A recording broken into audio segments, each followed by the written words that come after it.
Prezados irmãos, prezadas irmãs da Prelazia do Marajó e de outros lugares que possam nos acompanhar nessa nossa live mensal de formação virtual. É um projeto da Prelazia do Marajó,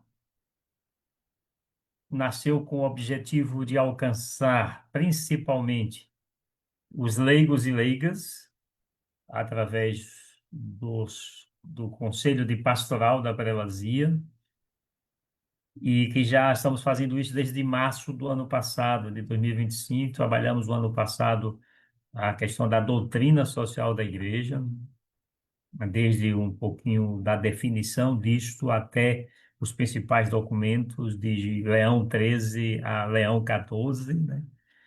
Paramos ali em janeiro e fevereiro, retomamos em março. E esse ano nós estamos trabalhando a questão da eleição que vamos viver em outubro, e por causa disso a gente está trabalhando a questão a política na doutrina social da Igreja e o aprofundamento dessa nossa participação como igreja neste momento que é importante para a vida da nação, do estado, do município, que é uma eleição. E vamos começar, como sempre nós fazemos, rezando, pedindo ao Espírito Santo de Deus que nos acompanhe, né? Nos ilumine, nos dê a sabedoria necessária. Em nome do Pai, e do Filho, e do Espírito Santo.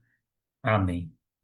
Vindo Espírito Santo e enchei os corações dos vossos fiéis, e acendei neles o fogo do vosso amor, enviai, Senhor, o vosso Espírito, e tudo será criado, e renovareis a face da terra. Deus que instruísse os corações dos vossos fiéis com as luzes do Espírito Santo, fazei que apreciemos retamente todas as coisas segundo o mesmo Espírito e gozemos sempre de sua consolação. Por Cristo, Senhor nosso. Amém. Ainda dentro desse espírito de oração, vamos rezar o Salmo 146, que tem como título na Bíblia Edição Pastoral As Bem-aventuranças do Reino. Louve ao Senhor, ó minha alma, louvarei o Senhor durante a vida toda, farei músicas ao meu Deus enquanto eu existir. Não confie nos poderosos, no homem e na mulher que não podem salvar. Quando sai o seu espírito, eles voltam ao pó, e no mesmo dia seus planos se acabam. Feliz é aquele que tem como apoio o Deus de Jacó, quem espera em Javé, seu Deus. Foi ele quem fez os céus e a terra, o mar e tudo que nele existe. Ele, ele mantém sua fidelidade para sempre. Ele, Deus, faz justiça aos que são oprimidos, dá pão aos famintos, solta os prisioneiros, abre os olhos dos cegos, endireita os encurvados, ama os justos, protege os estrangeiros, ampara o órfão e a viúva, arrasa o caminho dos ímpios, reina para sempre, ó Deus de Sião, de geração em geração. Aleluia! Glória ao Pai, e ao Filho, e ao Espírito Santo, como era no princípio, agora e sempre. Amém. Nossa Senhora da Consolação, rogai por nós.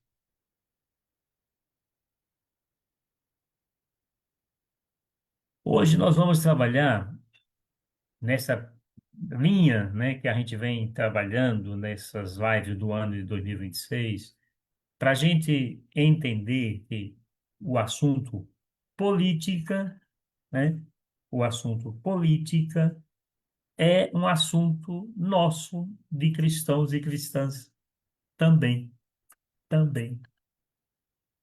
Às vezes se cria, né, entre nós na igreja uma certa dicotomia, um certo rompimento entre a fé, a prática da nossa fé, a celebração da nossa fé e a vida, o dia a dia, o que está acontecendo na nossa família, na nossa rua, no nosso bairro, na nossa cidade, no nosso estado, no nosso país.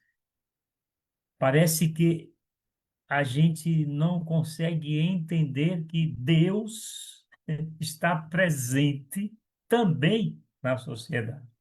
E por isso, muitas vezes, o assunto política é visto com assustamento, com é, uma atitude de rejeição e até muitas vezes vira, nos últimos tempos, motivo de ataques, né, de acusações, né? Quando um irmão da igreja, uma irmã da igreja, fala de algum assunto ligado à vida da sociedade, tem gente que acha que esta pessoa está se perdendo, né? Está abandonando a fé, está preocupada com as coisas mundanas, né? E temos que cuidar, né, do espiritual. Por isso é importante a gente conhecer a doutrina social da igreja. É muito importante, muitíssimo importante. Eu creio que as nossas lives, a maioria delas do ano passado, estão salvas no YouTube da Prelazia do Marajó. Aqui no Facebook eles ficam só por um tempo, depois eles cortam, né? Mas a nossa colaboradora na Cúria, a Adriane, ela tem transferido para o YouTube imediatamente no dia seguinte à realização da live.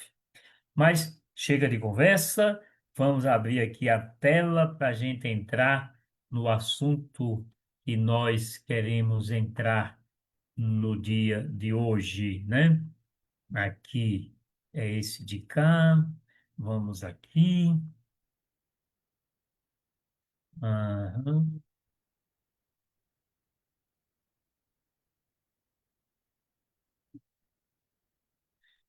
Então, vamos hoje aprofundar a questão da política, lembrando de um documento do Papa Francisco chamado Fratelli Tutti, né? Fratelli Tutti, né? Todos somos irmãos, né? É traduzido em português.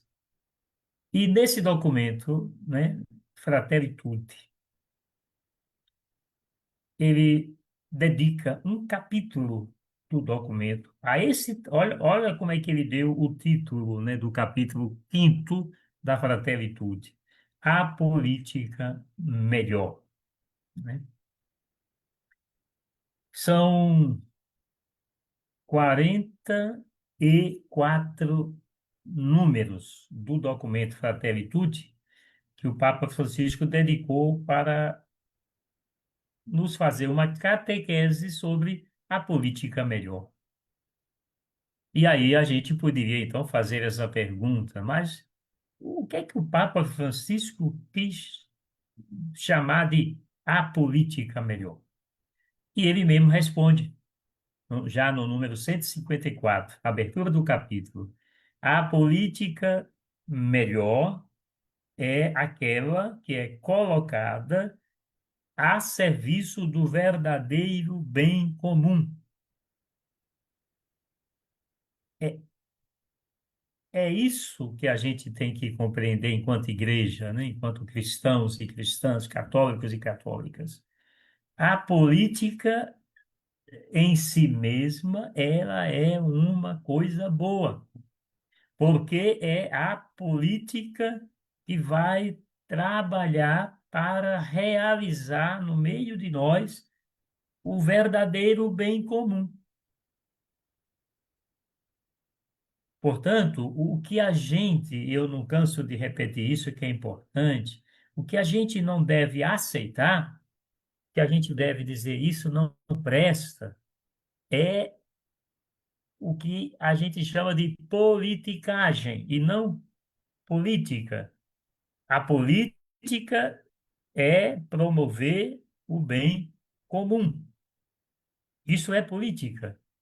Quando não promove o bem comum, vira politicagem. Quando um político, né, um homem, uma mulher que atua no mundo da política, em vez de trabalhar pelo bem comum, pelo bem do município, pelo bem do estado, pelo bem do país, vamos falar aqui de nós no Marajó, né, pelo bem do Marajó, né, e fica usando da sua função, né, como político ou política para promover o interesse privado, seja dele mesmo, dela mesma, seja da sua família, seja do seu grupo político, né? Ou interesse de algum outro grupo que aquele político ou política está ligado ou ligada, aí vira politicagem. Essa parte a gente deve dizer não. A politicagem, o desvio da política, a gente rejeita, não aceita, não participa, não colabora.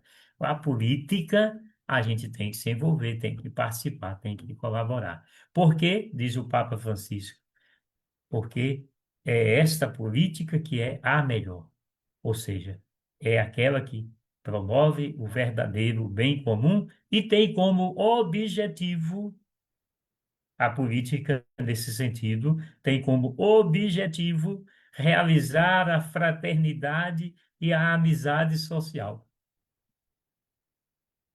Então, tudo aquilo que contribui para a fraternidade, a sororidade, para a gente viver como irmãos e irmãs, tudo aquilo que favorece as relações entre as pessoas e os grupos de pessoas, né?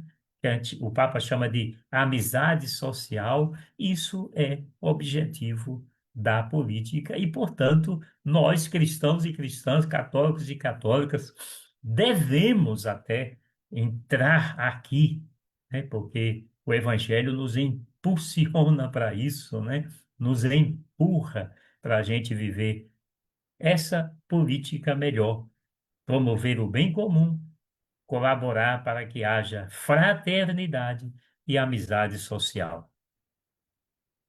Aí o Papa vai continuando aqui na Fraternitude, nesse capítulo 5, ele vai então dizer, olha, a gente precisa diferenciar um líder popular de um populista. Está no número 159 da Fraternitude. E o próprio Papa, né, vai descrever o que é um líder popular e o que é um líder populista. O líder popular, diz o Papa Francisco, é capaz de interpretar o sentir de um povo. O seu serviço é a base para um trabalho duradouro e busca o bem comum. Já o líder populista instrumentaliza politicamente a cultura do povo a serviço do seu projeto pessoal. Aí dá para a gente, então, entender claramente a questão da política e da politicagem. A política faz o líder popular, a politicagem faz o líder populista. O líder popular, ele é, sente, né, como diz o Papa, aquilo que o povo sente e trabalha para que o povo seja atendido nas suas necessidades básicas essenciais, garantidos e pela lei da nossa, no caso do Brasil, pela Constituição Federal, né, do Brasil, que fala, né, dos direitos que a população tem. E o líder popular, quando trabalha, ele trabalha para desenvolver algo, né? Um projeto que traga benefício para a comunidade e que seja um benefício duradouro e não um benefício que em poucos dias desaparece, acaba. E aí, a isso, né, o Papa continua chamando, e é assim, busca o bem comum, né? E o líder populista é aquele que não quer nem saber o que é que o povo está passando. O povo está sofrendo e o líder populista fica explorando esse sofrimento do povo para tirar benefício próprio, para levar vantagem. Aí nós trabalhamos na última live esse ano, a Lei 9840. E a gente tentava mostrar ali que essa Lei 9840 foi nós, da Igreja Católica, que encaminhamos para o Congresso e que lá foi aprovado, e que diz que a venda e a compra de voto é crime, né? E tem, infelizmente, ainda, embora tenha sido aprovado em 99, 27 anos, já vai fazer em setembro, mas, lamentavelmente, ainda continua sendo uma prática permanente, né, em todos os municípios do Brasil, quando o líder populista arranja dinheiro de qualquer jeito, de fontes, que nós vimos na live passada, de fontes sujas, para favorecer momentaneamente as pessoas em troca de um voto. Então, é bom que a gente ajude as pessoas a compreenderem isso. Quem é que trabalha realmente pelo bem comum, promove projetos que tragam benefício que permaneça na saúde, na educação, na assistência social, no saneamento básico, nas condições de trabalho, né, dos trabalhadores, no combate, né, à corrupção, no enfrentamento, né, das mazelas, né, dos crimes, seja ele quais forem, né? Então a gente precisa fazer um empenho para que a gente ajude o nosso povo a perceber essa diferença entre um líder popular que trabalha pelo povo, que vem do meio do povo, que sente o que o povo sente, que já viveu na pele o que é algumas necessidades humanas e que, por causa disso, sabe muito bem se empenhar para fazer com que as pessoas tenham direito à moradia, à alimentação, à saúde, à educação, ao trabalho digno, né, etc., né? É por aí, é nessa direção. E o Papa Francisco continua, né, trabalhando nessa encíclica. Ele vai dizer, no número 162, que ser verdadeiramente popular é promover o bem do povo e uma vida digna através do que eu estava até falando aqui, do trabalho, que é uma dimensão essencial da vida social. Então, o líder popular, o líder que quer ser verdadeiramente popular, é aquele que promove o bem do povo. e não o bem de um pequeno grupo.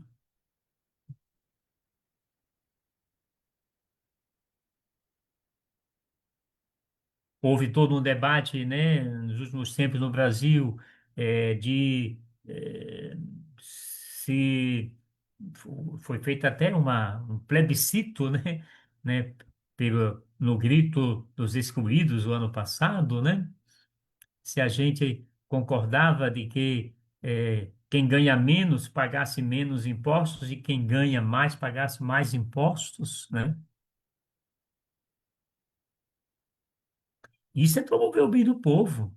Quando quem ganha menos paga menos imposto e quem ganha mais paga mais imposto, é ter distribuição de renda de forma correta, né?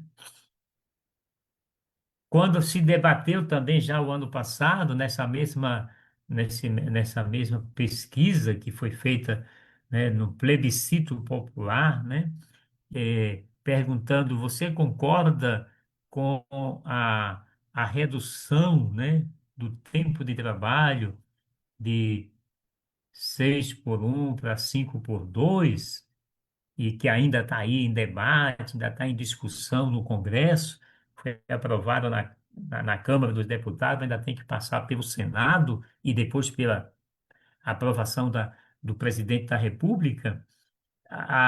Tá aqui, ó, vida digna, né, através do trabalho.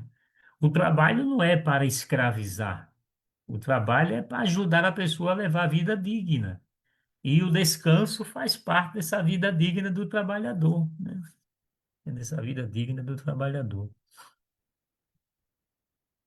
Eu posso até aqui ousar dizer que, por exemplo, eu estava na prelazia de Itacoatiara, assim que eu cheguei lá, o nada os trabalhadores da Cúria da prelazia passaram a ter escala 5 por 2. Trabalhava de segunda a sexta. Sábado e domingo não trabalhavam. Agora, aqui na Cúria da prelazia do Marajó, quando eu cheguei também, eu disse: não, vamos, não tem necessidade de abrir sábado de manhã aqui.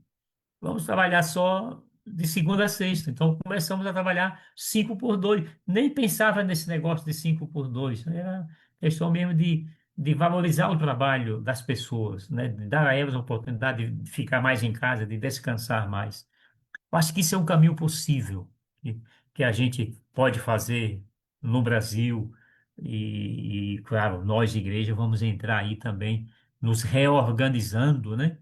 Aí nas nossas atividades com quem tem empregado, para que seja respeitado essa escala 5 por 2 se confirmar aí no Congresso, né? Então, gente, olha, a gente vai mostrando aqui o que é que o Papa Francisco está falando na carta encíclica Fratelli Tutti, sobre a melhor política. O Papa, no número 163, critica visões liberais individualistas que consideram a sociedade como uma mera soma de interesses que coexistem. O Papa diz: olha, não é possível formar uma sociedade justa, que respeite os direitos das pessoas, se a gente dizer: não, cada um faz o que quer, né? Não vai ter nenhum controle social. Vamos deixar, inclusive, a grande onda, né, do neoliberalismo, né, que já vem há anos, dizendo: não, vamos diminuir o Estado, né? Vamos deixar que todos os serviços se tornem serviços privados, que haja disputa, né, no âmbito da sociedade privada. O Estado não deve intervir, né? Vamos passar saúde, educação para empresas. E aí o Papa diz: isso não é bom, não está certo. Esses interesses liberais acabam, né, fazendo com que as pessoas sofram, porque vai depender de ter dinheiro para adquirir os serviços. E nós sabemos disso, né? Quem é que tem condição de botar um filho, uma filha na escola particular, na universidade particular? Quem é que tem condição de pagar um plano de saúde? Pouquíssimos. Eu até me incluo nessa lista dos pouquíssimos, porque a Prevazia faz questão de me dar um plano de saúde. Mas eu sei que são pouquíssimos, e não é por isso, eu tenho um plano de saúde, agora eu não vou nem me preocupar com isso. Me preocupo sim, e devo me preocupar. Quando eu vou em cada município da Pré-Vazia e vou ouvindo as pessoas dizerem como está difícil o atendimento, como está sofrido o atendimento, como está demorado o atendimento, como ocorrem mortes, né, por causa do mau atendimento na saúde, né? E o Papa diz não pode ser uma disputa, né, de visões liberais, individualistas, que cada um pensa somente em aumentar, né, o seu capital, né? Também no número seguinte, né, ou é no mesmo número, deixa eu ver, não, é no outro número, 168, o Papa Francisco critica o que ele chama de o dogma da fé neoliberal, de que o mercado resolve tudo e que a especulação financeira continua a fazer estragos, diz o Papa. Eu até comentei já, né, da questão neoliberal, onde diz, não, menos Estado, vamos deixar aí, vamos deixar que as empresas ocupem todas as áreas de todos os serviços, né? Isso é o dogma da fé neoliberal, e que se tenha preços conforme cada empresa acha melhor, né? Pode deixar que o mercado vai resolver todos os problemas. Aí a gente devia, vai resolver todos os problemas para quem tem condições financeiras para resolver. E os demais irmãos, né? Fica onde? Aí não dá para a gente entender a política melhor, a melhor política, a política melhor que o Papa Francisco fala aqui, nessa linha, né, do dogma do neoliberal, de tirar o Estado e deixar que o Estado seja apenas organização institucional, não atue, né, nos diversos campos, né, que deve atuar, né? Saúde, educação, meio ambiente, eh, assistência social, e aí vai, né? E o Papa faz essa outra crítica, né, de que a especulação financeira continua a fazer estragos. E a gente sabe que é assim mesmo, né? Aí vem se fazendo um debate no Brasil há vários meses, né, da taxa de juros do Banco Central, né? Que todo mundo diz, está alta, está alta. Para a inflação que se está tendo no país, essa taxa de juros está alta. Isso dificulta. Aí entra a questão da especulação financeira, porque quanto mais alto está os juros, mais quem tem dinheiro ganha dinheiro, faz dinheiro. E aí, com isso, estragos, diz o Papa, acontecem. Porque a própria dívida pública, né, do governo, com juros altos, né, faz com que o governo tenha que pagar juros em vez de investir, né, nos diversos campos, como lembrou o texto base da campanha da fraternidade deste ano, né, Fraternidade e Moradia. Tem lá um esquema no texto base que mostra isso, o estrago realmente que faz o pagamento dos juros da dívida pública do nosso país, em vez de se aplicar na saúde, na educação, na assistência social, né, no meio ambiente, etc., né? Ainda no número 168, o Papa diz: devemos voltar a pôr a dignidade humana no centro e que se deve construir estruturas sociais alternativas. a dignidade humana no centro. Essa é um fundamento da doutrina social da igreja, né? A dignidade da pessoa humana. Nós vimos isso ano passado em um dos nossos encontros, né? Qual é o fundamento da doutrina social da igreja. E tá lá, um dos fundamentos é essa aqui, a dignidade da pessoa humana. Imagem e semelhança de Deus no âmbito da fé.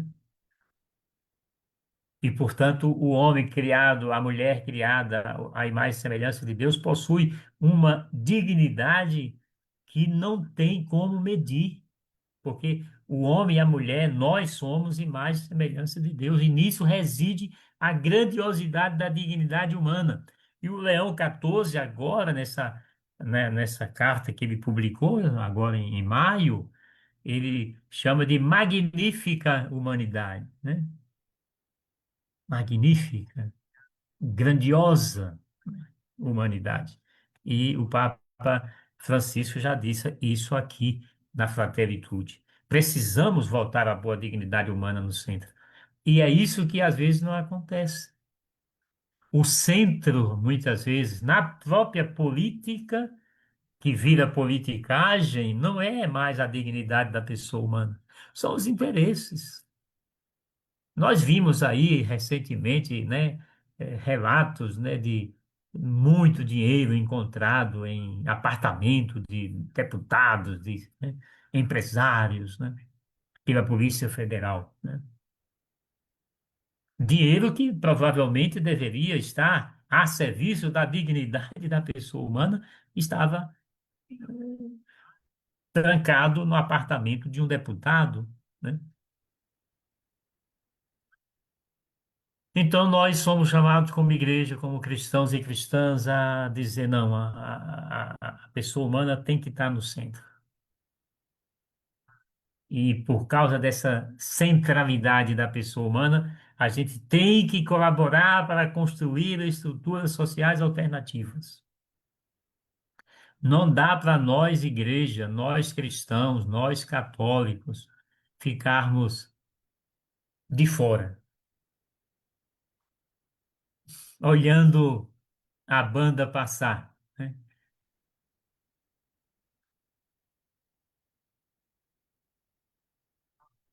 Olhando a banda passar, né? Ou como cantou Raul Seixas, né? Com a boca cheia de dente, né? Esperando a morte chegar. Não dá. A gente precisa se envolver mais a partir da nossa fé. Quem tem fé, quem acredita em Deus, quem crê na Bíblia como palavra de Deus e quem aceita o ensinamento da igreja, quem diz aquilo que a igreja ensina é meu também, porque eu sou esta igreja. Aí eu vou abraçar a doutrina social da igreja, eu vou ler os documentos da igreja. O Padre Zezinho, que aliás tem sido aí, né, também injuriado nos últimos dias, né, através de algumas redes sociais, esse grande catequeta, né, da nossa igreja, né, esse grande poeta, esse grande cantor, né, o Padre Zezinho, ele tem, inclusive, escrito bastante nos últimos tempos, chamando a nossa atenção para isso, dizendo: olha, não dá para a gente querer ser católico ou católica sem conhecer a palavra de Deus e sem conhecer o magistério da igreja, sem ter lido, sem conhecer o- os documentos do Concílio Vaticano II. Ah, mas eu só tenho 20 anos, Bispo John Newton. Como é que eu vou querer conhecer o Concílio Vaticano II, que é lá dos anos 60? Mas não tem isso, não. É o último concílio. Esse documento aqui, ainda é o concílio que está valendo até um Papa, pode ser o Leão ou outro depois, convocar um outro concílio. Aí, esse documento vai ser atualizado. Mas por enquanto é esse aqui, que está valendo para nós, né?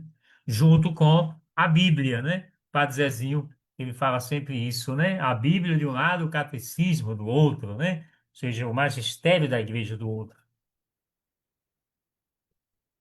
Então, precisamos insistir na dignidade humana e que a pessoa humana tem que estar no centro. A pessoa humana não pode ser trocada pelo dinheiro, né? Não pode, não deve. E o que às vezes acontece é isso. Se tira da pessoa humana para poder crescer a conta bancária de algumas pessoas, enriquecer algumas pessoas. E a pessoa humana deixa aí morrer de fome, de sede, de frio, sem casa, sem trabalho, sem salário, sem proteção social, sem ter como cuidar da saúde, sem ter onde estudar. Então, a construção de estruturas sociais alternativas é o que nós chamamos aqui no Brasil de políticas públicas. Hum. Fundamental nós, igreja, nos empenharmos para que as políticas públicas aconteçam. Isso são estruturas sociais alternativas na linguagem do Papa Francisco. Vou pegar aqui a minha água, que eu deixei ali numa estante à parte.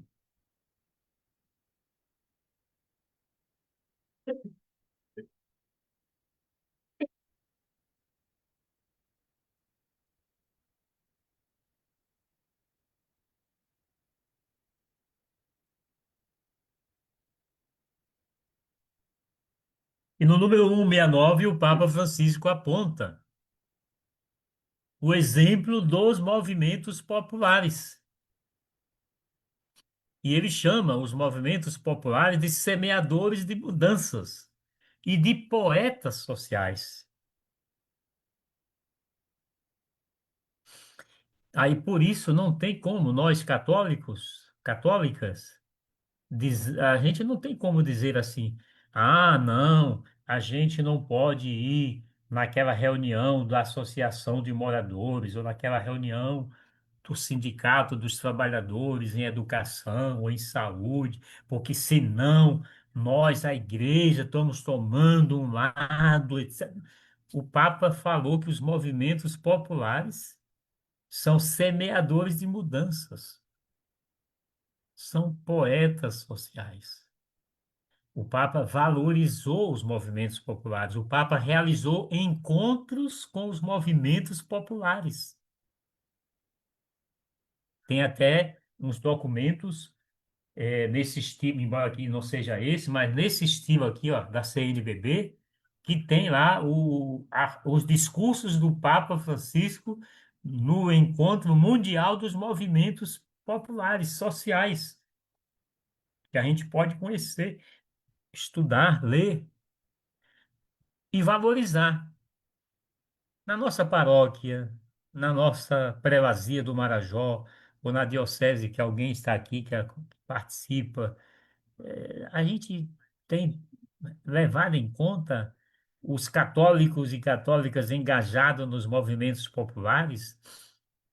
A gente acolhe essas pessoas com amor e carinho também nas nossas comunidades. A gente dá espaço para quem atua nos movimentos populares terem voz e vez numa reunião, por exemplo, de conselho pastoral, paroquial, da prelazia, da diocese. No nosso conselho pastoral da prelazia o ano passado, nós levamos um debate, né, um conhecimento sobre os conselhos municipais. E a gente tem procurado fazer valer, valorizar os católicos e católicas que atuam nos conselhos municipais. Embora ainda permanece para mim aqui no Marajó uma incógnita, porque eu encontro ocasionalmente alguém que diz: Olha, bispo, eu atuo no Conselho Municipal de Saúde, ou de Educação, da criança, do adolescente, né? E eu fico muito contente. Eu tive agora mesmo no Conselho Municipal da Criança e do Adolescente, lá do município de Breves, durante a visita pastoral que eu fiz na paróquia São José e Santa Terezinha, e eu fui lá. E é uma irmã nossa, católica, né, que está lá liderando o Conselho Municipal da Criança e do Adolescente. E tem uma outra irmã da Pastoral da Criança que está lá compondo também o Conselho Municipal da Criança e do Adolescente. Mas só ali eu tive conhecimento. Quer dizer, antes ninguém me disse que tinham essas pessoas das nossas paróquias engajadas. Aí eu vou encontrando assim, por acaso. Em Soure, nós temos a Tânia, que é da Ecologia Integral, que está no Conselho Municipal do Meio Ambiente de Soure. E assim a gente vai tentando encontrar sempre alguém que esteja aí, ó, engajado nos movimentos populares e que estejam participando desses espaços, né, da sociedade civil que garantam os direitos das pessoas, né? Diz ainda o Papa no número 169, desenvolvimento humano integral, supere a ideia de política social para os pobres e implemente políticas sociais com os pobres, dos pobres e que reúna os povos. Ou seja, o Papa estava aqui querendo nos ensinar que a política social não pode ser apenas uma política que a gente leve para os pobres. A verdadeira política social é aquela que envolve também os pobres no processo, debate com os pobres e faz com que eles, os pobres, também participem desses programas, né, sociais, né, dessas políticas públicas, né? Então, acho que isso é muito importante também para nós, né? Mas muito importante, mas muitíssimo importante, eu diria, né? Para a gente. No número 176, o Papa Francisco diz assim: existe uma má noção da política por causa dos erros, da corrupção e da ineficiência de alguns políticos. E o Papa, nesse número 176, pergunta, né? Ele diz: poderá o mundo funcionar sem política?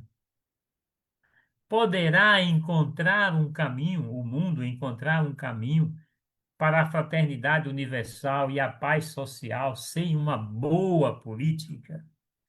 E ele vai responder que não é possível, que se faz necessário a política que promove o bem comum, a política melhor, como ele chama. Nós só vamos alcançar essa fraternidade universal, essa paz social, quando a gente, como igreja, ajudar a acontecer a política melhor, como ensina a liderança da nossa igreja, o Papa Francisco, nesse documento, que continua sendo a voz da igreja para nós também, né? Depois, continua aqui o Papa Francisco, né? Ele vai fazer a pergunta: a política necessária? Aí ele vai dizer que é necessário, né? Aquelas duas perguntas que ele fez, e aí ele mesmo ajuda a gente a fazer a pergunta: mas qual é a política necessária? E ele responde no número 177. É aquela política que pense com visão ampla, capaz de reformar as instituições e trabalha com base em grandes princípios e pensando no bem comum. Olha o danado do bem comum que se repete, se repete, se repete, se repete tantas vezes nos documentos da igreja, né? Política é promover o bem comum, é trabalhar pelo bem comum, é fazer o bem comum acontecer. E aqui a política necessária é aquela que, portanto, pensa no bem comum, trabalha, né, com grandes princípios, princípios de valorização da dignidade humana, da justiça, do valor da vida, da preservação da vida. Portanto, a política necessária requer também uma visão ampla, né?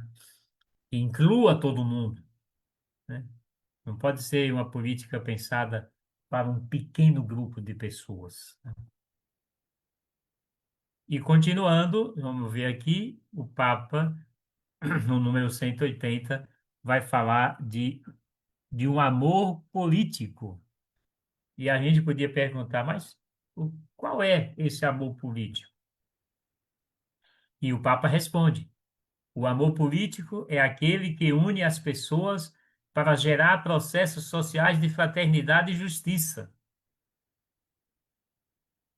E aqui nesse contexto, né, do amor político, né, o Papa, nesse mesmo número, vai pedir para que nós, cristãos católicos, cristãs católicas, revalorizemos a política. E chama a política, como chamou Paulo VI e como chamou João Paulo II, ele chama também de sublime vocação, uma das formas mais preciosas da caridade. Portanto, não tem como, especialmente os leigos e leigas, ficarem de fora. Basta lembrar aquela frase do Papa, hoje já santo, né, João Paulo II, né, onde ele disse lá na carta para os leigos, né, na Christi Fidelis Light, né, os cristãos leigos não podem absolutamente abrir mão da política, né, absolutamente. Abdicar, ou seja, abrir mão da política. E aqui o Papa Francisco diz que temos que revalorizar a política, porque ela é uma sublime vocação, vocação, e é uma das formas mais preciosas da caridade. E a caridade é a forma mais preciosa de manifestação da fé, porque é ela que vai nos levar para o céu, como diz São Paulo na 1 Coríntios, lá, o hino ao amor, né? No capítulo 13 da 1 Coríntios, o versículo 13 termina dizendo que a fé termina, a esperança acaba, o amor vai para a vida toda, vai para o céu, né? Por isso que o Papa lembrou isso aqui, que a política é uma dessas formas mais preciosas da caridade, porque promove o bem comum, gente. A caridade a gente pode fazer para uma pessoa, dar uma esmola, dar um prato de comida, dar uma roupa, dar um dinheiro para comprar um remédio, para pagar uma conta de luz, comprar um botijão para uma pessoa, que vai beneficiar talvez uma família. Tudo bem, isso é caridade? É. Mas quando eu trabalho, né, a partir da política, para realizar um serviço que alcance um conjunto de pessoas, eu estou, então, realizando uma sublime vocação e estou praticando essa forma mais preciosa de caridade, porque vai trazer benefício para um número grande de pessoas. Um número grande de pessoas. Quando um conjunto, né, um número de pessoas se reúnem lá na comunidade e dizem: vamos fazer o abaixo-assinado, reivindicando o que a prefeitura possa drenar aqui a rua, né? Botar aqui, seja o que for, pedra ou asfalto, né? Para tirar essa lama, para tirar esses esgotos, etc. E se consegue isso, olha como o benefício vai alcançar um número grande de pessoas. Forma mais preciosa de caridade, a política. Isso é um amor político, como chama o Papa Francisco.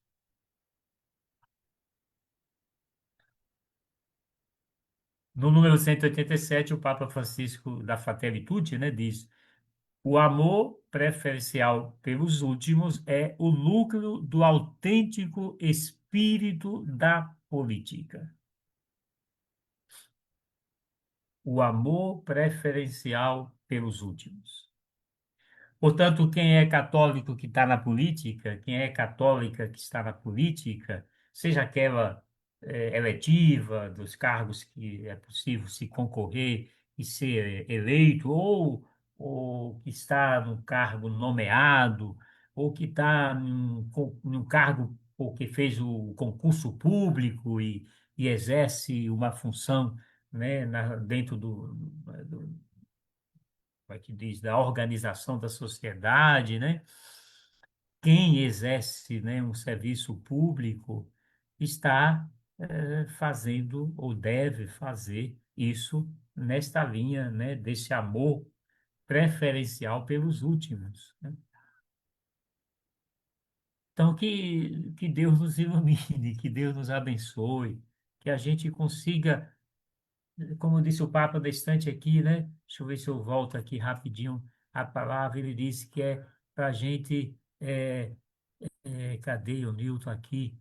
Onde foi que ele disse que é para a gente é, revalorizar, né, a, a política, né, que é para a gente ajudar novamente aqui. Eu não estou achando onde foi que nós lemos na estante, mas aparece exatamente essa palavra de revalorização, né, da política, né, e, portanto, vale a pena a gente estar aqui.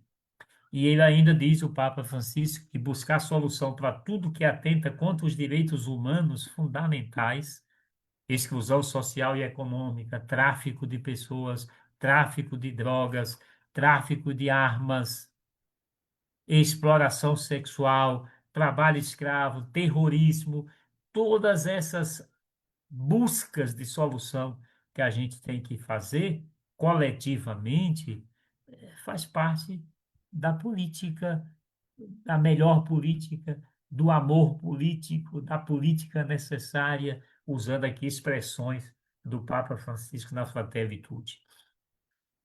Então, nós não temos razão, nós católicos, católicas, cristãos e cristãs, de ficarmos de braços cruzados, né, dizendo deixa o rio pegar fogo para a gente comer peixe assado. Não, não podemos esperar que o rio pegue fogo para a gente comer peixe assado. A gente tem que salvar o rio, né?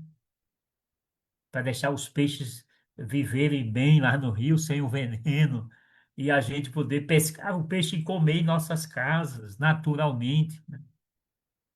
Então, tudo que atenta, né, tudo que afeta, atinge os direitos humanos fundamentais, a gente precisa buscar solução.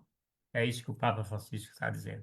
E para buscar solução para tudo aquilo que fere os direitos humanos fundamentais, a gente precisa, então, do movimento da busca do bem comum, que é a razão de ser da nossa atividade política na sociedade e, é claro, para nós de igreja também, que fazemos parte da sociedade.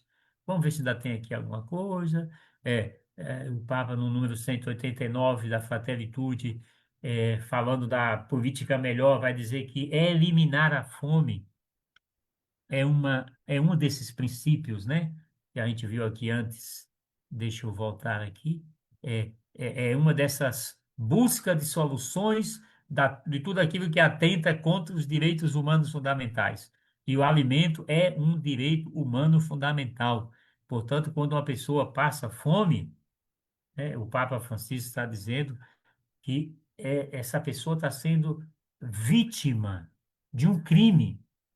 O Papa afirma: a fome é criminosa, pois a alimentação é um direito inalienável, ou seja, que não se negocia, né? Então, quando o Brasil entra no mapa da fome, sai do mapa da fome, e nós já tivemos fora do mapa da fome, entramos nos anos ali 20, 18, 22 no mapa da fome, agora está saindo do mapa da fome. A gente tem que estar comprometido com isso. Nós precisamos continuar trabalhando para que a política promova o bem comum da alimentação, que é o direito inalienável do ser humano. Não tem nada mais duro para nós, cristãos e cristãs, católicos e católicas, do que ver as pessoas passando fome. Agora, na visita pastoral da paróquia São José e Santa Teresinha, em breves, né? Eles me levaram para conhecer o projeto social da paróquia que faz a sopa para dar para as pessoas mais pobres. Só que eles só conseguem fazer isso uma vez na semana, na quarta-feira. E eu fui lá, tinha uma fila de mais de 40 pessoas, inclusive crianças, adolescentes, jovens, para receber, diria, uma vasilha com sopa para comer naquele dia e esperar 8 dias para comer de novo. E depois eu acompanhei a equipe, né, que leva esta mesma sopa para o pessoal do lixão da cidade. E eles vão levar isso para a turma da noite. E eu fui lá e pude ver esse drama da fome. As pessoas que estavam ali para catar no lixão, né, o lixo reciclável, eles às vezes não têm o que comer. E aí pararam o trabalho deles para vir receber também uma vasilha com sopa, uma vez por semana. Uma vez por semana.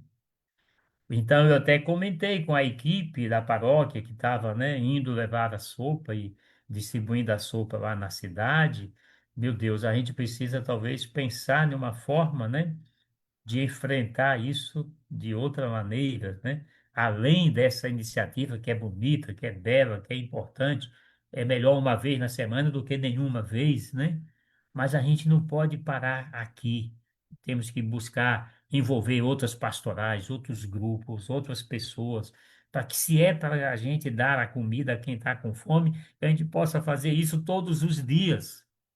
Terça-feira é o texto dos homens, quarta-feira é o texto das mulheres, quinta-feira é o apostolado da oração, sexta-feira é a renovação carismática, sábado é a pastoral da juventude, domingo é os ministros da Eucaristia, segunda é a encontro de casais com Cristo, terça-feira é quem é dos grupos dos ministérios de música, e assim a gente possa dar alimento ao povo que não tem o que comer, porque é um direito inalienável, inalienável. Portanto, que nós nos sintamos envolvidos nesse processo. É isso que o Papa Francisco nos provocou na Fraternitude. E ele diz assim: no centro de toda a ação política, social e econômica se coloque a pessoa humana, a sua sublime dignidade e o respeito pelo bem comum. Pronto, disse tudo aqui, né, nesse número 232 do nosso querido e saudoso Papa Francisco. No centro de toda ação política, não devia estar os partidos políticos, as negociatas, né, os acordos, né? É uma vergonha a gente ver lá no Congresso Nacional deputados, inclusive que se dizem cristãos católicos, né, votando contra projetos que é para beneficiar o povo, porque são contra o grupo político que está no poder. É uma vergonha a gente ver deputados e senadores votando projetos que trazem prejuízo para o povo, como é o caso do que eles fizeram com a questão do meio ambiente, né? Facilitando ainda mais a destruição do meio ambiente, que traz prejuízo para as pessoas. Porque não, nós temos que votar esse projeto, porque a gente tem que votar, porque esse governo está defendendo esse projeto, e a gente é contra esse governo, então nós vamos a favor desse projeto. Pelo amor de Deus, o centro deve ser a pessoa humana e não essa mesquinhez de ficar disputando poder e lascando, desculpa a expressão, o nosso povo, né?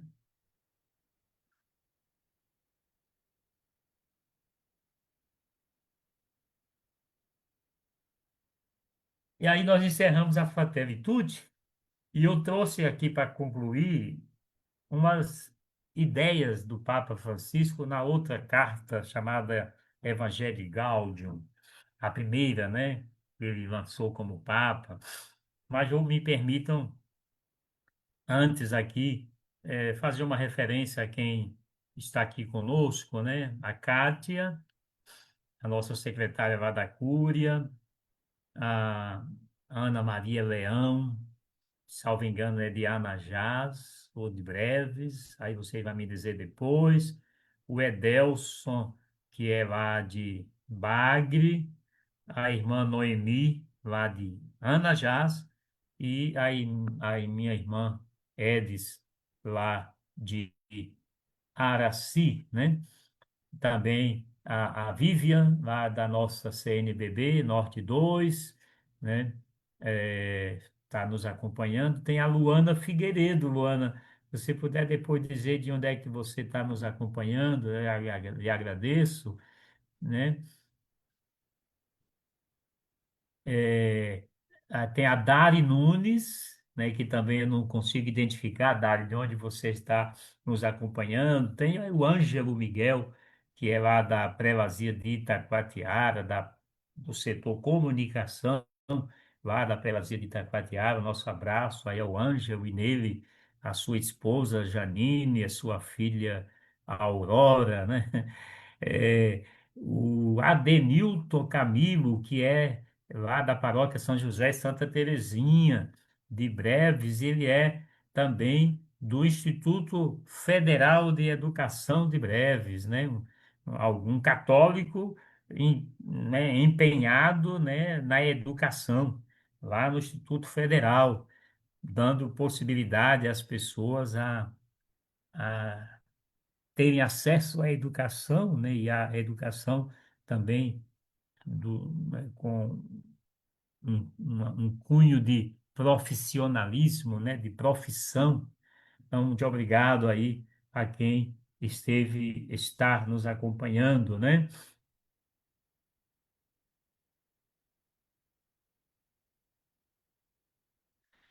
O Adenilton até aqui fez um comentário e vou partilhar aqui, porque acho que é interessante. Ele diz assim: Dom Newton, sua bênção, considerando a paróquia que faço parte, que é a paróquia São José Santa Terezinha, é perceptível que a grande parte dos paroquianos são professores. Por sua vez, estão na ponta de lança do direito a políticas públicas básicas, como o direito à educação. Para além disso, os professores também ficam cientes das realidades das comunidades.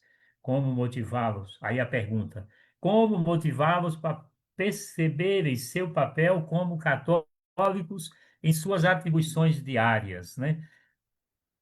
O Admilton, olha, Adenilton, aliás, o professor Adenilton, o caminho é de chamar os professores católicos, reunir esses professores, conversar com eles, estudar a doutrina social da igreja com eles e fazer com que eles entendam a importância, né, de atuarem na educação a partir dos valores da nossa fé, né, a partir daquilo que a palavra de Deus nos ensina, a partir daquilo que o magistério da igreja nos ensina, né?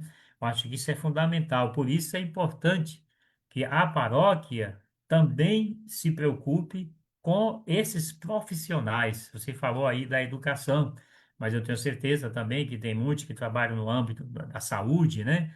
Por exemplo, no âmbito da limpeza pública, tantos outros setores da sociedade, né? O nosso sonho é que a gente pudesse ter também, assim como nós fazemos vários encontros, né, a nível de, de, de momentos de espiritualidade, né, de fé, de celebração de sacramentos, que a gente pudesse também promover encontros a partir da nossa fé cristã católica com esses profissionais. Talvez seja aí um caminho, você como um bom católico e engajado no campo, no mundo da educação. Inclusive, nós temos a pastoral da educação, que nós não temos na Prelazia, mas tem a nível de regional Norte 2 aqui. Lá na Prelazia de Itacoatiara, onde eu estive antes, eu tive a felicidade de poder ajudar nesse processo de começar o caminho da pastoral de educação, e eu tenho acompanhado que, graças a Deus, continua lá a pastoral, né, trabalhando, se organizando, se reunindo, né? Acho que a gente poderia, professor Adenilton, pensar um pouquinho nisso. Na minha próxima ida breves aí, a gente pode trocar algumas ideias. Quem sabe você não poderia nos ajudar com o Prelazia do Marajó, inclusive a assessora do regional, o bispo que acompanha a pastoral da educação no nosso regional, tem me cobrado, né? Cadê, Dom Milton? Como é que é? Vamos levar para lá, para Pelosinho do Marajó, para a Escola da Educação. E eu digo, olha, vontade eu tenho, estou só faltando gente que abraça essa causa. Então, nós vamos ter que fazer aí uma mobilização para que a gente consiga fazer que professores católicos, professoras católicas, eh, também se encontrem, se organizem, rezem juntos, estudem juntos, se conheçam, se ajudem mutuamente. E atuem na escola, na universidade, na faculdade, na escola técnica, também a partir dos valores da nossa fé. Mas aqui na exortação apostólica Evangelii Gaudium, o Papa já tinha dito o seguinte: embora a justa ordem da sociedade e do Estado seja dever central do Estado, central da política, a Igreja não pode nem deve ficar à margem na luta pela justiça. Todos os cristãos, diz o Papa Francisco, incluindo os pastores, pastores aqui seriam bispos, padres, diáconos, são chamados a preocupar-se com a construção de um mundo melhor. Então, aqui nós temos uma fala bem provocadora do Papa Francisco. Obrigado, Papa Francisco, pelo que o senhor deixou. Tá, a ordem, a organização da sociedade compete ao Estado, compete à política, né? Mas nós, de igreja, não podemos dizer, então nós estamos de fora. Deixa as coisas correrem soltas aí de qualquer jeito. Nós não temos que nos envolver com essa questão da ordem justa na sociedade. Não é nossa tarefa, deixa aí as coisas acontecerem. A gente vai ficar aqui dentro da igreja só rezando e celebrando a nossa fé e deixa a sociedade pegar fogo, né? Como vamos deixar a sociedade pegar fogo se quando eu saio da igreja, depois que eu rezo, depois que eu celebro a Eucaristia ou qualquer outro sacramento, eu vou lá para casa que fica naquela rua X, naquele bairro Y, naquela cidade Z? Como é que eu vou dizer que o que acontece ali não me interessa? Claro que tem interesse. E o Papa Francisco disse: ninguém na igreja poderá dizer, eu estou fora, né? Eu não quero saber dessa luta por justiça social.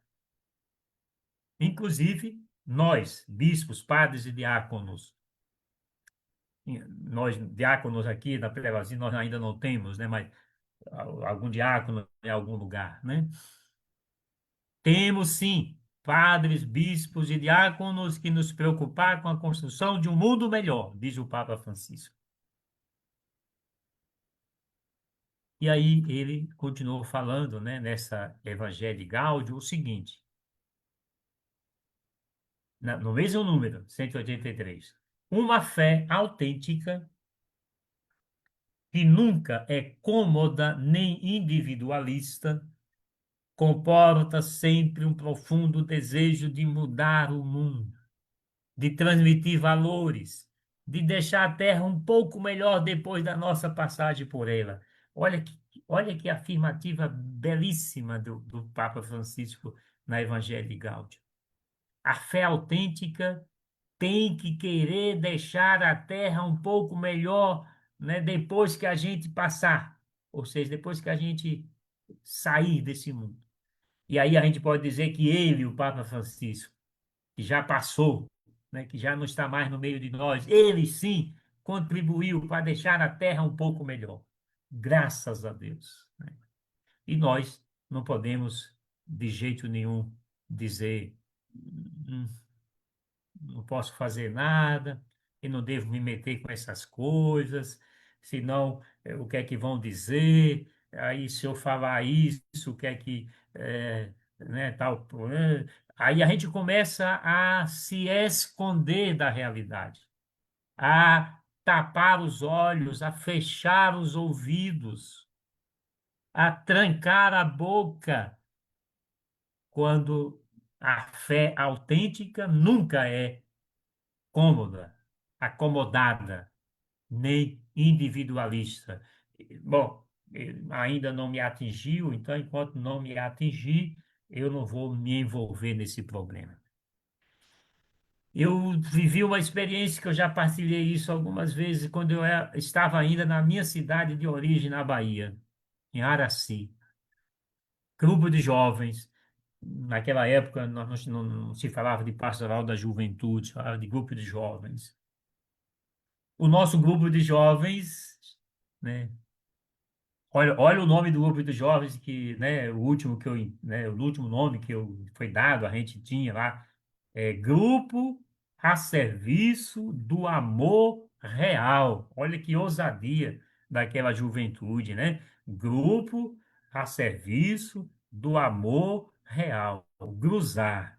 Aí a gente ia lá para um bairro periférico da cidade, aos domingos à tarde, para fazer a comunidade de base ali com aquele povo daquele bairro chamado Matadouro. Edis, que está aqui me acompanhando, sabe que ainda hoje tem lá o bairro Matadouro, porque lá ficava o matadouro dos bois e depois iam para o mercado. Nesses encontros dominicais ali com a população, a gente fazia aquilo que a SEB sempre fazia naquele tempo, reunia a palavra de Deus, a oração e a partilha da vida. Um dia a gente estava incomodado com o mau cheiro que vinha do matadouro, que era terrível. E a gente ia ali só naquela hora do encontro, de fazer o encontro nas casas das pessoas. Cada domingo era na casa de uma pessoa, era numa rua de uma diferente. E a rua mais próxima, né, do matadouro, o cheiro, né, ou o mau cheiro, era insuportável. E nasceu ali uma ideia: vamos fazer um abaixo-assinado pedindo para a Prefeitura de Araci tomar uma providência para diminuir esse mau cheiro que prejudica quem mora aqui nesse bairro. Tá, decidimos, todo mundo concordou, vamos fazer, e começamos a circular o abaixo-assinado. Quando nós fomos para a rua de cima do bairro, mais distante do matadouro, onde o mau cheiro não chegava tanto, alguns moradores disseram: não, nós não vamos assinar, não, porque aqui na rua onde a gente mora, a gente não sente esse mau cheiro, não. Portanto, não tem necessidade de assinar. E aí nós tivemos que fazer um trabalho como grupo de jovens, né, para dizer àquelas pessoas que se elas não sentiam o mau cheiro, mas tinha irmãos e irmãs deles e delas lá na rua mais próxima do matadouro que sentiam o mau cheiro e que a gente tinha que ser solidário e assinar por eles, né? Então, um pouco isso aqui que o Papa está dizendo. Não pode ser uma fé individualista. Ah, só quando me atinge é que eu vou correr atrás para resolver, né? Então, eu espero que, de fato, essas palavras do Papa Francisco encontrem cada vez mais eco no coração da gente, no coração dos católicos do Marajó, das nossas 10 paróquias, com as nossas mais de 550 comunidades, no meu coração de bispo, no coração dos nossos padres, dos nossos seminaristas, dos irmãos e irmãs da vida consagrada religiosa, das novas comunidades, dos nossos leigos e leigas, que a gente entenda que uma fé autêntica é aquela que tem esse desejo profundo de mudar o mundo, de mudar a realidade, né? de transmitir valores, de deixar esta terra, esse mundo um pouco melhor depois de nós do que quando nós chegamos. Olha que coisa bela. Olha que artigo desse documento do Papa que é empolgante, que é motivador, sabe, diria assim, bota fogo em nós, no sentido de nos comprometer com o espalhar o amor, a verdade, a justiça, a paz, né? Vamos caminhando. E vamos caminhando. Olha lá. O Papa Francisco, continuando na exortação, nesse mesmo número, né? Não é isso? No mesmo número? Deixa eu ver. No número 183 da Evangelii Gaudium. Ninguém, o Papa Francisco gostava tanto de dizer esse ninguém, ninguém na igreja, portanto, pode, ninguém, aqui não é nem na igreja, ninguém pode exigir-nos que releguemos a religião para a intimidade secreta das pessoas, sem qualquer influência na vida social e nacional, sem nos preocupar com o bom funcionamento das instituições da sociedade civil, sem nos pronunciar sobre os acontecimentos que interessam aos cidadãos. Aí vocês sabem, de vez em quando alguém diz: ah, mas não pode. O bispo, o padre, o catequista, o animador da comunidade não pode falar dessas questões, né? Senão fica parecendo que a gente está contra a prefeitura, contra o governador, contra o presidente da República, ou contra a Câmara de Vereadores, ou contra a Assembleia Legislativa do Estado ou contra. Gente, olha o que o Papa Francisco disse: que ninguém poderá exigir de nós que a gente fique fechado às quatro paredes da igreja, ou do centro pastoral, ou da casa onde a reunião acontece, ali, só a gente ali, sem dizer nada do que está acontecendo fora, sem nos pronunciar sobre os acontecimentos que interessam o quê? Aos cidadãos.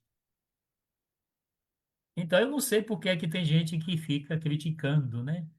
Fica indo até para as redes sociais para dizer isso, para dizer aquilo, que não, é, não sei por que é que o Padre Zezinho canta assim, por que é que o Bispo Lim Macedo, né, foi falar lá na missa sobre a defesa dos 5 por 2 e dizendo que os deputados que votaram contra não mereceriam o voto do eleitor católico, e aí ele apanhou um bocado novamente por causa disso, né? E aí a gente diz, aí Zezinho, o padre Zezinho diz assim: esse pessoal nunca leu a doutrina da igreja, nunca leu o que disse o Papa Francisco da Evangelii Gaudium, né? Está aqui. Não tem como exigirem de nós uma prática de religião na intimidade secreta. Eu e Deus, Deus e eu estou bem aqui, nós estamos bem aqui, é tão bom ficar aqui. Lembra Pedro, Tiago e João na cena da transfiguração? Oh, Jesus, está tão bom aqui em cima. O senhor está falando com Elias, com Moisés, o seu rosto está tão bonito, a sua roupa ficou tão linda, tão transparente, assim, tão branca. Oh, que cena maravilhosa, magnífica, Jesus. Não, não vamos descer daqui, não. Vamos ficar aqui na montanha, neste êxtase extraordinário. Jesus disse: vamos descer. Vamos lá para baixo, é lá que é nosso lugar. Então, quando alguém quiser fazer a gente viver a nossa fé cristã católica na intimidade secreta das pessoas, diga, não, não, não é assim que o nosso Papa Francisco ensinou para nós, não. Vai lá ler no Evangelho de Gáudio 183, né?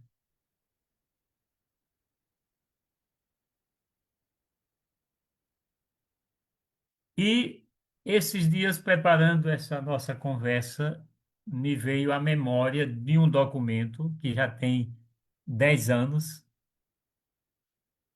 da Pontifícia Comissão para a América Latina, que é esse que está aí a foto, né? E olha o título do documento: O indispensável compromisso dos leigos na vida pública dos países latino-americanos. É, foi depois de uma reunião que aconteceu lá no Vaticano sobre esse tema, em março de 2016, portanto, fez 10 anos agora, né? E aí eu fui rever esse documento, né? Fui dar uma olhadinha, né? Nele, rever. E aí, olha só, algumas coisas que aparecem aqui nesse documento. Aí tinha uma carta do Papa Francisco que abre o documento e o Papa Francisco novamente diz assim: um olhar de fé que descubra Deus que habita nas suas casas, nas suas ruas, nas suas praças. Ele vive entre os cidadãos promovendo a solidariedade, a fraternidade, o desejo do bem, da verdade e da justiça. Eu lembrei, olha como isso aqui estaria ligado à campanha da fraternidade, né?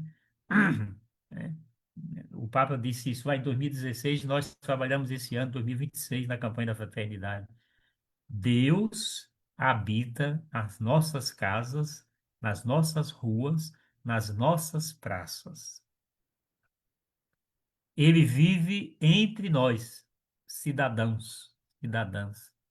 E ele, Deus, promove solidariedade, fraternidade, desejo do bem, da verdade e da justiça. Então, o crente neste Deus, a partir do seu olhar de fé neste Deus, tem que também fazer como este Deus faz. Habitar no meio das casas, no meio das ruas, no meio das praças e promover solidariedade, fraternidade, o bem, a verdade, a justiça. Olha que coisa bela, né? O que diz o Papa Francisco nesse documento, nessa carta que ele mandou para a Pontifícia Comissão para a América Latina, né? E aí, dentro do documento, eu tirei algumas frases para concluir a nossa conversa. A igreja não se desinteressa da política. Ela mesma, a igreja, está envolvida na vida e no destino das nações. Não deixa, a igreja, né, não deixa de ser presença de amor e de verdade em todos os âmbitos da convivência humana.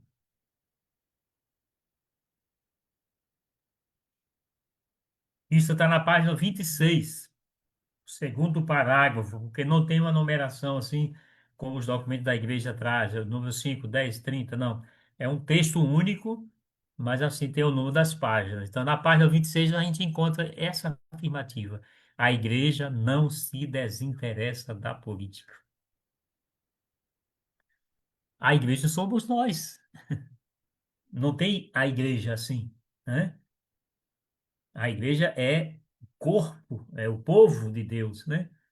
Os batizados, são os batizados e batizadas, os crismados e crismados, todas as vocações, né?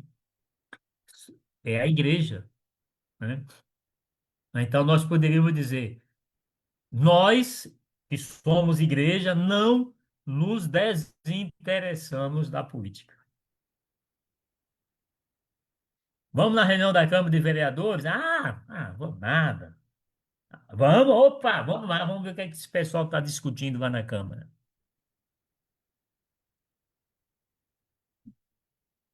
Vamos olhar aqui a página eh, que tem aqui as verbas que saem do governo federal para cada estado e para cada município. Não, eu não vou olhar isso, não. Isso aí não tem nada, isso não é assunto da minha fé, isso não interessa para mim que sou católico, etc.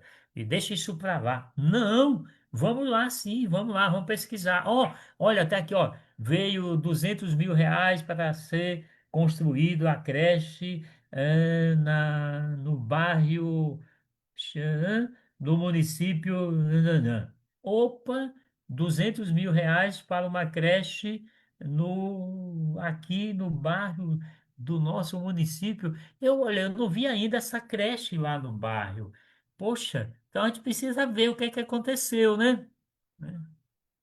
Eu tive numa comunidade, por falar em creche, aí Ribeirinha, não vou dizer aqui o nome da paróquia não agora, e passei uma estrutura, né, parecendo um prédio público, mas eu percebi que estava parado. Aí eu disse, o que que é isso? Eu perguntei para o pessoal da comunidade, e ali o que é que é? Não, bispo, ali é uma escola. Começaram a construir, já tem uns 8 anos que está daquele jeito ali. Mas ninguém fez nada, ninguém foi cobrar da prefeitura. Não, eles vieram, começaram, pararam e tá aí. Meu Deus, não. Nós temos que nos movimentar quando essas coisas acontecem, não podemos deixar para lá, né? Então, a igreja se interessa pela política. Aqui está negativo, né? A igreja não se desinteressa. A gente pode transformá-la em positivo. A igreja se interessa pela política. Se interessa, né, por tudo aquilo que acontece no âmbito da convivência humana, né? Convivência humana. Nesse mesmo documento, na página 28, segundo parágrafo, está lá. Somos interpelados pela ausência notável de presenças e vozes significativas e coerentes de líderes católicos nos âmbitos políticos, acadêmicos e de comunicação. Parece meio contradição, né? Dizer que interpelados pela ausência de presenças, né? Mas acho que deu para a gente entender o que é que o documento quis dizer. Há, portanto, uma ausência notável, ou seja, uma grande ausência de uma presença de católicos, de líderes católicos nos âmbitos políticos, acadêmicos e de comunicação. Então, tá na hora da gente se envolver, assumir nosso lugar, o direito a acontecer, né? Então, nós temos que fazer esse caminho, temos que motivar os nossos católicos que frequentam as nossas igrejas, comunidades, igreja matriz, que participam das celebrações da palavra ou da Eucaristia, que frequentam as nossas catequeses, nossas palestras, os nossos grupos de oração, né? Para a gente dizer para essas pessoas que a gente precisa ocupar o nosso lugar onde nós estivermos, na família, no trabalho, na escola, na faculdade, em qualquer lugar. E aí nós podemos ajudar o mundo a ser melhor. A dita carência ou falta de cristãos na vida pública, diz esse mesmo documento, está agora na página 30 no terceiro parágrafo, a dita carência de cristãos na vida pública coloca questões sérias e interpeladoras à formação cristã que é oferecida nas comunidades paroquiais, diz o documento. Se não tem essa presença, né? Se tem essa notável ausência de presença, como diz o número anterior, aqui eles estão dizendo que esta notável ausência de presença de cristãos na vida pública faz a gente entender que a nossa catequese na comunidade paroquial está falha. Nós não estamos dando a catequese como ela deve ser, corpo, alma e espírito, né? A totalidade da pessoa humana. E vamos lá. Ainda, né, na página 34, terceiro e quarto parágrafos, diz assim: é necessário reabilitar a dignidade da política, dirigida para o bem comum, e não a dominada, a política, né, dominada pela idolatria do poder e do dinheiro, manchada por altos níveis de corrupção, em que os interesses individuais e corporativos tendem a prevalecer. Situações de degeneração da política, né, não devem afastar os cristãos da responsabilidade cidadã e até mesmo da ação política. Ah, não, a política é coisa suja. Aí o Papa Francisco, né, comentou isso em um áudio que tem aí na internet, que ele fala sobre a atuação dos leigos na política, e ele disse: e por que é que a política está suja? É porque você está ausente dela. Você que é cristão, católico, está ausente dela. Aí a política fica suja. Vai lá, entra, leva a luz do evangelho para purificar a política, né? Então nós não devemos nos afastar da política porque existem situações de degeneração da política. Nosso dever é, usando o verbo que está lá em cima, né, na primeira frase, reabilitar. Reencantar, né? O Conselho Nacional do Laicato tem trabalhado, né, a questão de reencantar a política, né? Então tá aí. E para encerrar mesmo, eu queria dizer que o Cefep, Centro Nacional de Fé e Política Dom Helder Câmara, que tem sede ali em Brasília, ligado à CNBB, e através das edições CNBB, está publicando esses encontros de reflexão e oração sobre as eleições de 2026, eleições, democracia, sinodalidade e bem comum. O nosso regional me disse hoje a Cristiane, que é a nossa secretária, fez um pedido já desse material, está chegando nos próximos dias. E nós vamos, algumas paróquias já me disseram do interesse, né, de ter exemplares desse material, e eu me comprometi de enviar no mínimo 10 exemplares para cada paróquia da nossa prelazia do Marajó. Então, você que frequenta uma paróquia da Prelazia do Marajó, veja depois lá na secretaria, né, se já tem esse material, pegue emprestado, leia, né, depois você devolve para que outra pessoa possa fazer a mesma coisa, né, utilize, faça os encontros, né? Vamos nos movimentar assim que esse material chegar. Acredito que no mês de julho, lá no Conselho de Pastoral da Prelazia, a gente vai estar com esses subsídios para que a gente distribua para as 10 paróquias, né? E assim a gente possa fazer melhor essa atividade.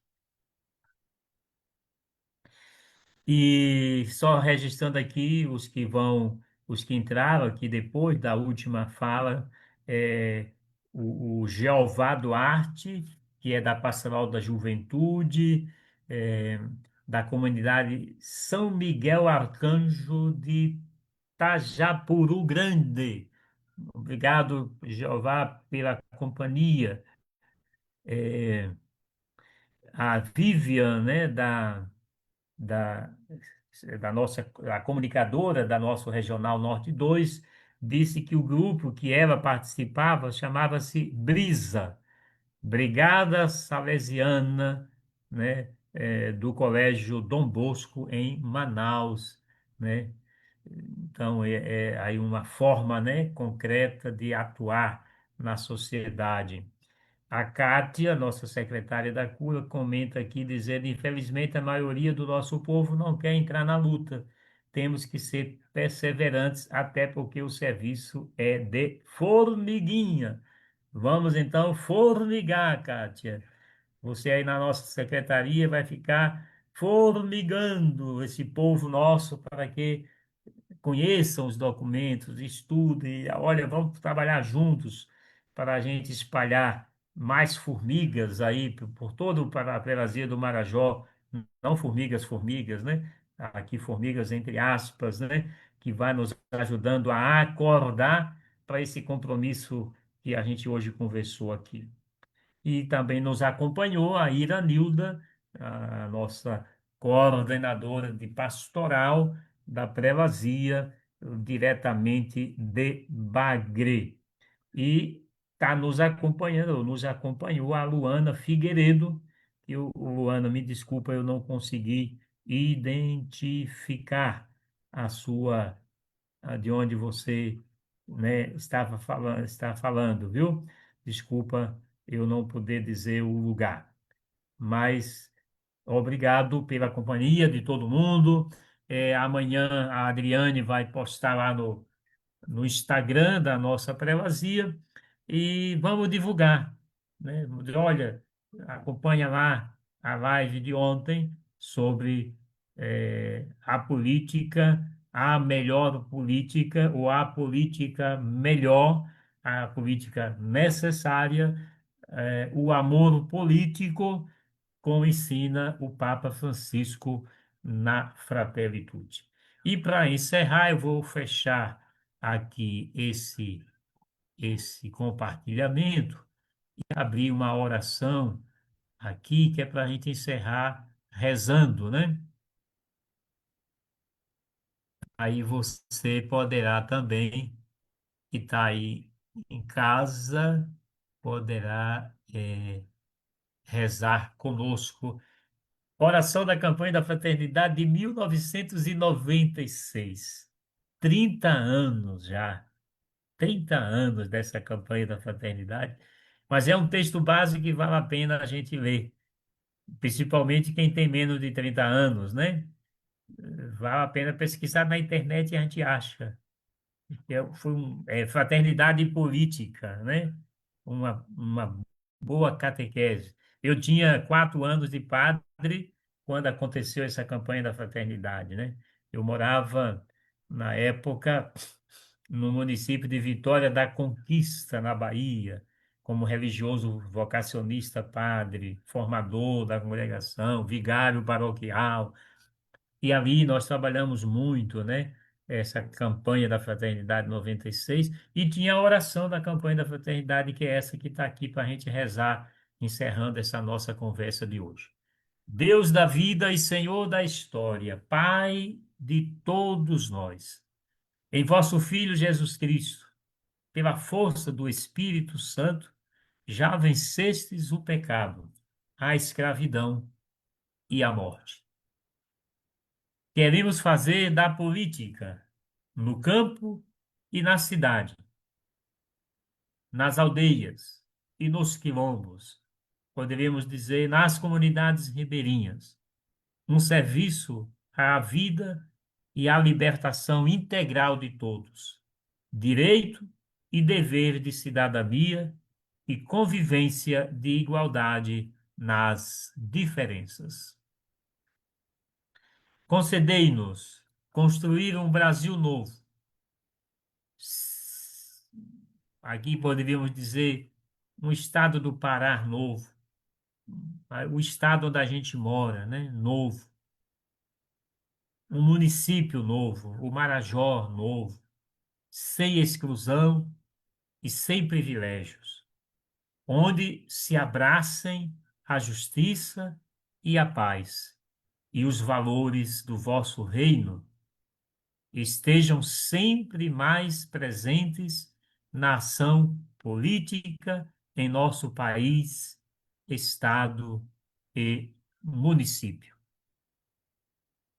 Ajudem-nos à proteção de Maria, nossa mãe, as santas e os santos companheiros da caminhada, e, sobretudo, a presença de vosso Filho Jesus Cristo, caminho, verdade e vida, para que possamos participar da construção de uma sociedade justa e solidária. Amém.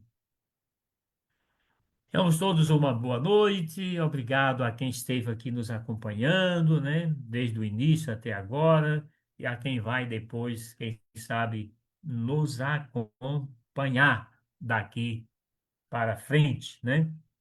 E a Kátia ainda escreveu aqui que a Luana Figueiredo é também de Soure. Obrigado, Luana, por sua presença e companhia. Queridos irmãos e irmãs, boa noite. Deus nos abençoe, nos faça ter uma boa noite de sono, um bom dia de quinta-feira, uma boa festa de Santo Antônio, aí onde temos comunidades e a nossa paróquia lá de Chaves, que vamos estar lá, se Deus quiser, viajando amanhã para lá, e a paróquia de Menino Deus de Anajás, que tem Santo Antônio também como segundo padroeiro, né? Uma boa festa para vocês aí de Santo Antônio, e as comunidades dedicadas a Santo Antônio, espalhadas em todas as nossas paróquias. Me lembro aqui de uma comunidade lá da paróquia Santa Ana, né, em Breves, que é também dedicada esta comunidade a Santo Antônio. Um abraço, fiquemos com Deus.